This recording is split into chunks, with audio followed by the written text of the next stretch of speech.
মাথা মোবারক দিয়ে ঘুমিয়েছিলেন। ঘুম ভেঙে গেল। আবু বকর, তুমি কি কাঁদো? বলে, হ্যাঁ ইয়া রাসূলুল্লাহ, বাড়ির কথা কি মনে পড়ছেনি? বলে, না গো নবীজি, আল্লাহর হাবিব গো, হিজরত করার জন্য এসেছি, বাড়িঘর ছেড়েছি, স্ত্রী ছেড়েছি, সন্তান ছেড়ে দিয়েছি। নবীজি, সন্তান আর স্ত্রী বাড়ি ঘরের প্রেমে কাঁদি না, সাপে কামড় দিয়েছে, যন্ত্রণায় আমার কান্না আসে।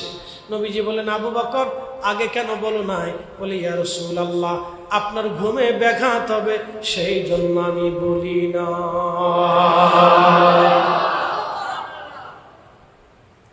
ইশকে রাসূল কাকে বলে সাহাবী থেকে বুঝে যাওয়া দরকার।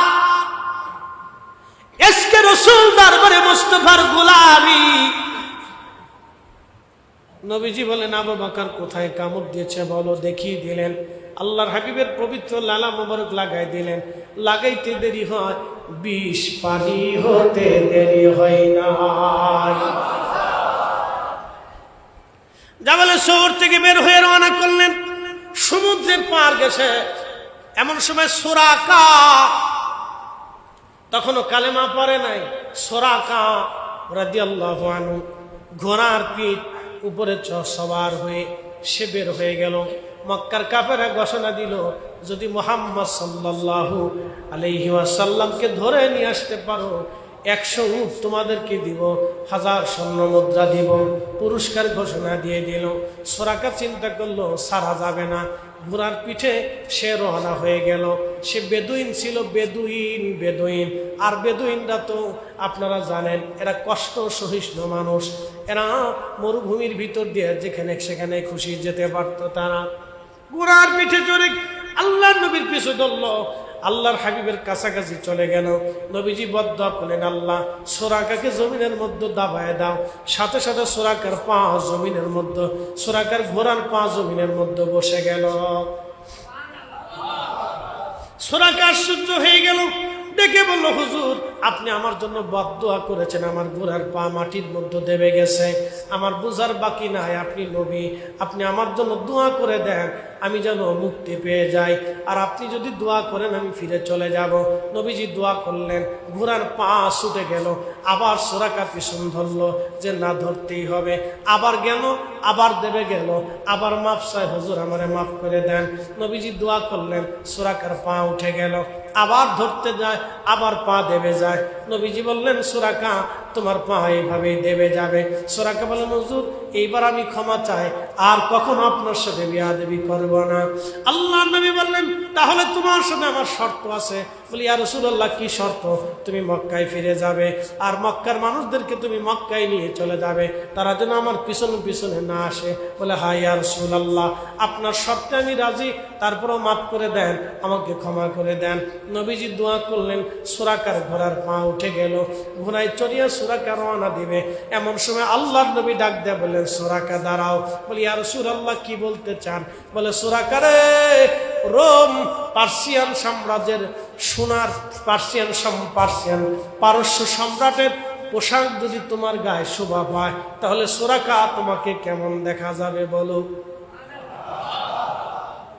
এ সুরাকা, পারস্য সম্রাটের পোশাক যদি তোমার গায়ে শোভা পায়, তাহলে তোমার কেমন লাগবে বলো তো? বলে, হুজুর এটাও কি সম্ভব? বা হ্যাঁ সুরাকা, তোমার গায়ে পারস্য সম্রাটের পোশাক একদিন শোভা পাবে। একসাথে বলবেন আল্লাহু আকবার। বলে, হুজুর আমি এমনি ছাড়বো না, আমি বুঝতে পারছি আপনি নবী হবেন। আমি এটাও জানি নবীরা যেই দেশ থেকে বিতাড়িত হয় সেই দেশ তাদের কাছে আবার করতলগত হয়। আমি জানি মক্কাতে আপনি আবার আসবেন, তবে ইয়া রাসূলুল্লাহ আপনি একটা চিরকুট লিখে দিয়ে যান।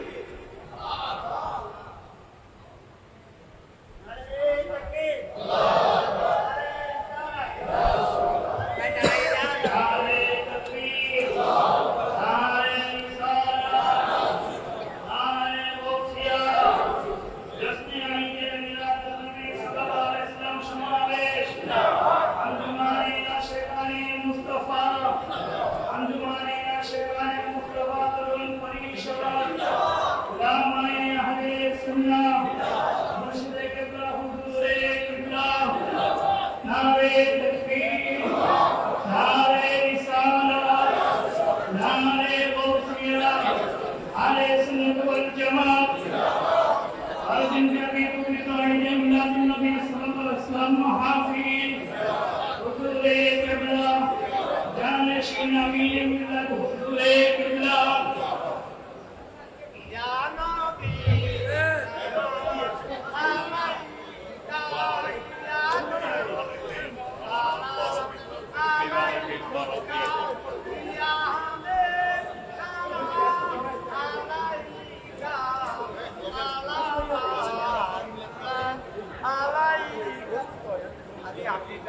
মাশাআল্লাহ, আলহামদুলিল্লাহ।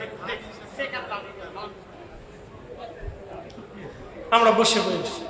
সালাতুন ইয়া রাসূলুল্লাহ আলাইকুম সালামুন ইয়া হাবিবাল্লাহ সালাতুন ইয়া রাসূলুল্লাহ।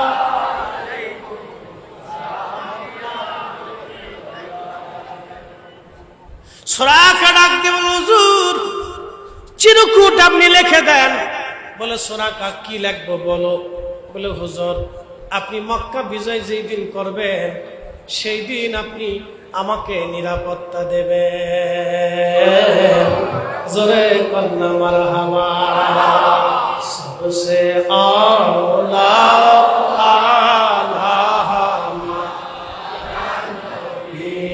सबसे आला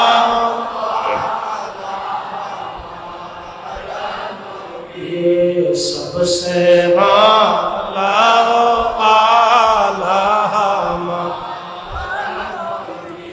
अपने मौला का प्यारा हमारा नबी अपने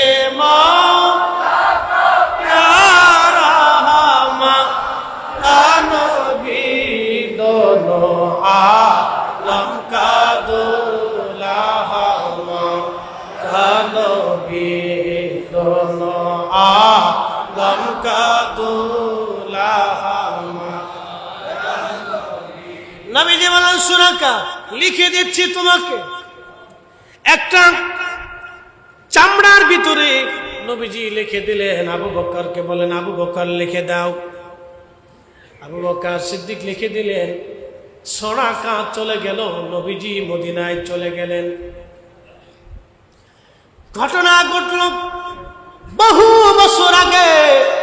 ঘটনা ঘটতেছে তার বহু বছর পরে, প্রায় 30 বছর পরে ঘটনা ঘটলো। 30 বছর আগে নবী বললেন 30 বছর আগে ঘটনা ঘটবে 30 বছর পরে। হযরত ওমরের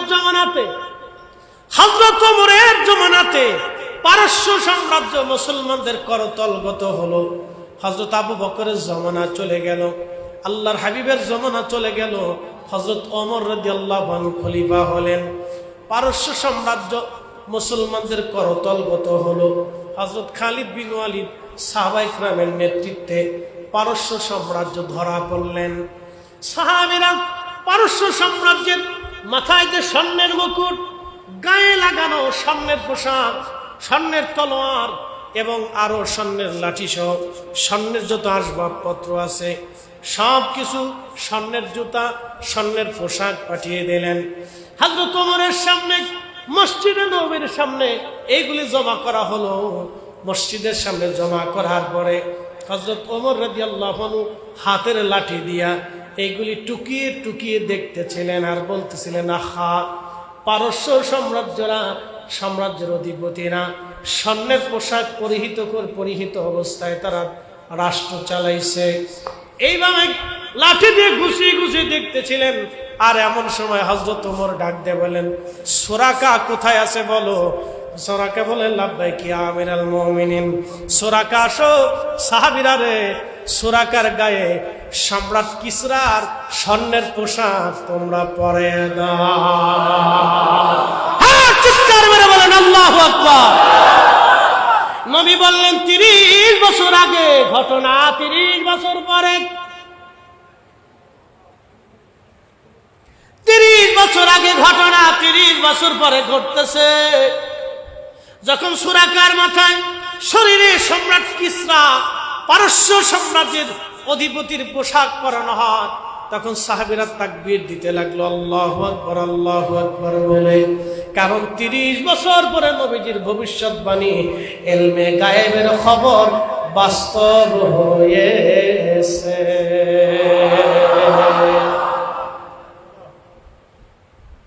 মনোযোগ দেন। তখন হযরত ওমর রাদিয়াল্লাহু আনহু কাঁদতে লাগলেন, কেঁদে কেঁদে আকাশে হাত মেরে বললেন, রাব্বি, বিরাট প্রাচুর্য তুমি তোমার হাবিবের জমানাতে তুমি পাঠাও নাই আল্লাহ। তারপরে হযরত আবু বকর তোমার নবীর কাছের প্রিয়জন ছিল, তাকেও তুমি পাঠাও নাই আল্লাহ। আল্লাহ, আমি ওমরের সামনে প্রাচুর্যগুলি দিয়েছো আল্লাহ, আমি জানি তুমি আমাকে পরীক্ষা করতেছো আল্লাহ।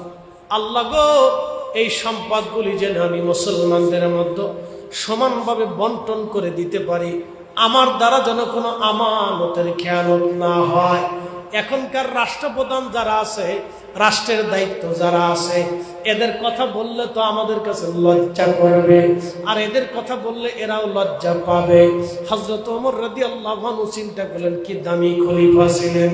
আল্লাহ, এত সম্পদ আসার পরেও আল্লাহর দরবারে হাত বাড়ায় কাঁদে আর কয়, আল্লাহ, এই সম্পদ আমার জন্য পরীক্ষা, এই সম্পদ যেন আমি মানুষের মধ্যে সমানভাবে বন্টন করে দিতে পারি।